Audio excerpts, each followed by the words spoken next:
pour soutenir et porter secours au peuple ukrainien, ainsi qu'à toutes les populations touchées par le conflit sur place et dans les pays limitrophes, nous avons besoin de vous. Face à l'urgence humanitaire qui s'intensifie, la Croix-Rouge lance un appel à la générosité. Envoyez vos dons par chèque à l'Ordre Croix-Rouge française, conflit Ukraine 2022, à l'adresse suivante, la Croix-Rouge française, CS 20011, 59 895, Lille CEDEX 9. Ou faites un don directement sur le site www.croix-rouge.fr. Merci.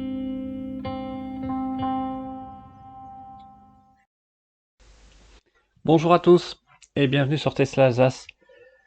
Alors, on va parler aujourd'hui de la consommation du modèle Y par temps clément au-dessus de 10 degrés. Alors, honnêtement, le cœur n'y est pas vraiment vu l'actualité, mais je me suis dit que voilà, ça valait quand même peut-être le coup de faire quelques vidéos qui peuvent être quand même un peu intéressantes, même si dans le contexte ça paraît complètement superflu. Et ce d'autant que j'ai vu ce matin que les prix aux superchargeurs pour les véhicules non Tesla, mais aussi Tesla, a augmenté, et puis ça risque pas de diminuer dans les mois qui viennent. Donc on aura probablement aussi des conséquences pour l'utilisation des véhicules électriques en termes de coûts. Déjà qu'on s'était rapproché du diesel avec nos Tesla sur autoroute, autour de 8 ou 9 euros les 100 km. Bon, évidemment, le diesel et l'essence va aussi augmenter, mais en tout cas, l'argument du coût pour se déplacer hors trajet, on va dire, quotidien où on peut recharger à la maison, n'est plus d'actualité. Alors, on a dû aller à Strasbourg la semaine dernière, donc avec le module Y, et donc j'ai simulé à la fois avec la voiture, mais aussi à BRP le trajet. Je suis parti avec 92% de batterie, et vous voyez que la voiture me prévoyait un retour à 26% à la maison. Et ABRP était un peu plus pessimiste, voire moins de 24%, parce que vous allez comprendre pourquoi. ABRP l'était moins, puisqu'il a révisé ma consommation moyenne à 110 km/h. Vous allez voir que là, il y a une sacrée différence par rapport au trajet notamment que j'ai fait à Paris, où il faisait pas forcément moins chaud, mais il y avait beaucoup de pluie et surtout du vent. Et là, vous allez voir que en partant de plus de 10 degrés, que ça soit pour la température de la batterie, puis la consommation moyenne, ça fait une grosse différence, même si je suis toujours en pneus hiver.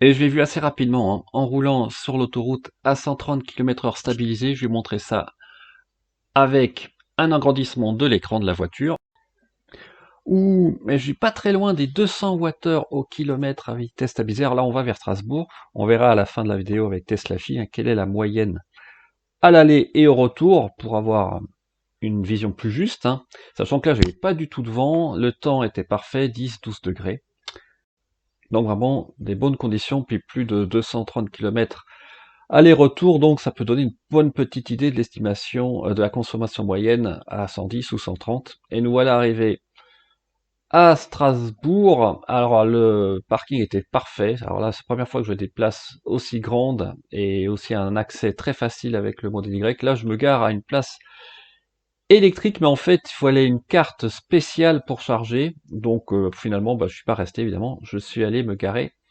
à un autre emplacement. Et donc après on est reparti, vous voyez l'estimation finale, en repartant était de 27%, donc très similaire à l'estimation au départ, en partant de la maison, sachant que là les conditions sont vraiment parfaites. Alors la voiture est toujours agréable évidemment à conduire sur autoroute avec l'autopilote. Par contre j'ai quelques gris-gris qui apparaissent au niveau démontant lorsque la route est un peu dégradée. Il faudra que j'en parle parce que voilà, je sais pas si je l'entendais pas avant, mais là c'est clair maintenant, j'ai une différence au niveau de qualité des mobiliers qui commencent un peu à couiner à droite à gauche. Et donc voilà, on a fait le retour. Cette fois, alors, ça monte un petit peu pour Fener vers Mulhouse, alors que ça descend un peu pour aller à Strasbourg. Et là, je ne sais pas si on voit très bien à l'écran, mais aussi là, j'étais autour de 200 Wh au kilomètre en vitesse stabilisée sur le retour à 130 km/h, sachant que j'ai encore les pneus neige, ce qui évidemment joue aussi sur la consommation. Alors ce qui joue aussi, à mon avis, sur la consommation, c'est que là, batterie prend beaucoup plus de degrés, si je peux dire, puisqu'en rentrant, j'étais autour de 27 degrés, ce qui ne m'arrive jamais quand il fait autour de 5 ou 0 degrés. La batterie, pardon, a du mal à monter en température, puisque je pense que les calories sont plutôt utilisées pour réchauffer l'habitacle. Et là, on voit voilà une grosse différence, dont je pense que ça joue aussi également sur la consommation, puisque la voiture dépense moins d'énergie pour à la fois chauffer l'habitacle et surtout garder une température correcte pour la batterie. Et si on regarde Tesla Phi, là, c'est intéressant, on voit la consommation à l'aller où c'est un dénivelé donc négatif, hein, puisqu'on descend vers Strasbourg, je puis dire, de 121 mètres. J'ai une moyenne de 178 Wh/km pour une moyenne de à peu près 96 km/h, donc 100 km/h, et au retour, à peu près la même consommation, mais j'ai une moyenne un peu inférieure, puis ça monte un peu. Et je peux vous dire que voilà, j'aurais une consommation nettement supérieure s'il faisait 0 ou avec de la pluie et effectivement du vent. Et ça s'est traduit très rapidement sur ABRP, puisque ma consommation moyenne estimée à 110 km/h est passée de 200 à 177 et maintenant même 175 Wh/km. Donc on voit vraiment l'énorme différence, hein. Et encore, j'ai une pompe à chaleur, alors qu'avec ma Model 3 de 2019, je n'avais pas de pompe à chaleur. Donc, il y a bien un bon 15% de différence entre l'été et l'hiver, et ce d'autant plus que vous roulez à 130 km/h. Donc concrètement, ça veut dire qu'en été, avec des pneus été, et des conditions, on va dire, normales, on peut faire 300 km entre deux charges sur autoroute avec un modèle Y à 130 km/h. On doit être pas très loin des 20 kWh au 100 km, et donc ça fait 60 kWh sur 67 utiles, donc on doit pouvoir faire 300 km entre deux arrêts en été avec son modèle Y. Mais on n'est pas prêt d'égaler les nouvelles modèles 3, notamment les LFP avec les nouveaux moteurs qui viennent de Chine, où là la consommation, j'ai des abonnés qui m'ont dit, est vraiment exceptionnellement basse. On n'est plus très loin d'une ancienne LR avec une capacité de, on va dire, 70 kWh utile. Moi, j'avais 66 kWh utile avant de revendre ma Model 3 Performance avec le pack PANA. Et là, franchement, les nouvelles Model 3 MIC Made in China avec le pack 60 kWh ont vraiment une efficience remarquable. Elle est donnée autour de 158 Wh/km à 110 km/h. Donc on peut tabler peut-être sur un 180 Wh/km à 130, donc x3.